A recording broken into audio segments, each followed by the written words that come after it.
अस्सलाम वालेकुम व्यूअर्स, उम्मीद है आप सब खैरियत से होंगे। आज का हमारा उन्वान है इसम की इकसाम, बनावट के लिहाज से। दूसरी किस्म जो है हमारी इसम मस्तर है।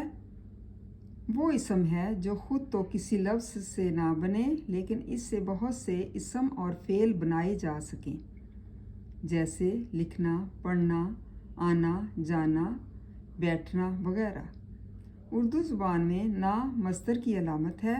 तमाम अल्फाज के आखिर में ना आता है, लेकिन कुछ अल्फाज ऐसे होते हैं जिनके आखिर में ना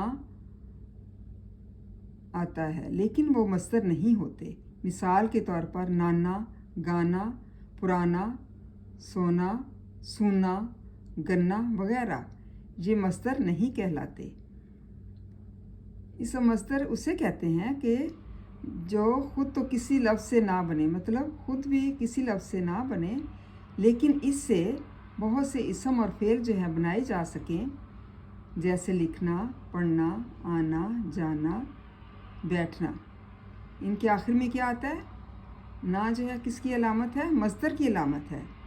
और तमाम अल्फाज जो हैं इनके आखिर में ना आता है, लेकिन कुछ अल्फाज ऐसे भी होते हैं जिनके आखिर में ना तो आता है लेकिन वो मस्तर नहीं होते।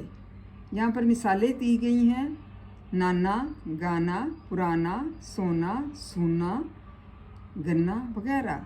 ये मस्तर नहीं कहलाते।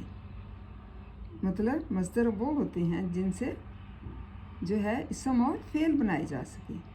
उम्मीद है आपको इसम मस्तर की अच्छी तरह समझ आ गई होगी। थैंक यू एंड जज़ाकल्लाह खैर।